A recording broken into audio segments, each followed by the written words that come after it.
At Leeds, and I'm going to go through how we'd segment a telephone campaign because that's what we do most of our segmentations around. We would start at the very top would be our existing direct debit donors, probably the ones who've been giving to us for about 18 months or more. And those are the people we want to phone and ask them to increase the amount of their direct debit gift. They are absolutely the best calls that we could possibly make because about a third of them will agree to increase their direct debits. So they're very important for us. After that, we will have lapsed regular donors. Because lapsed regular donors it's very important for us to get them back on board. We do have a very good retention rate of regular donors, but they are far and away the most valuable people. As soon as we notice something is wrong, we want to be talking to them and seeing, what we can do. After that, we'll look at our cash donors, and we look at them in terms of their loyalty.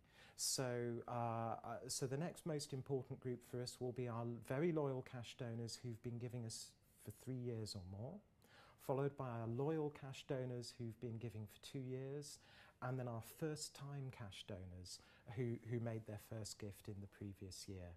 Now that's what you might hear referred to, all of those people are what you might hear referred to in other sectors as Libunts, last year but unfortunately not this, and so they really do drive your attention.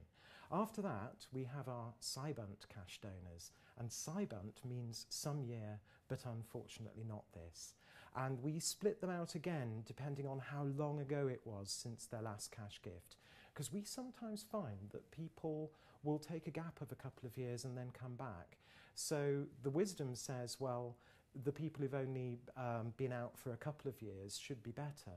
Sometimes we find the people who've been out for 3 or 4 years actually have better re-giving rates.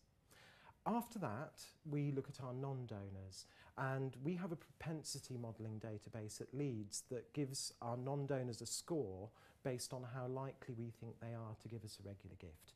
So we try and select from the top levels of our propensity scores for the non-donors first. And we split them out according to age. We'll have a segment of everybody who's 27, 28 plus, and then another segment of young graduates who are aged 23 to 28 and who haven't given yet. Now, when they get into our call centre software, we do another split based on whether they're an arts, science or medical alum, and that allows us to give them to the right kind of student caller so that they're having a conversation with somebody who's roughly sort of in tune with their interests, with their degree. But all of that really means that what we're doing is we're trying to segment on behaviour or our best guess on likely behaviour.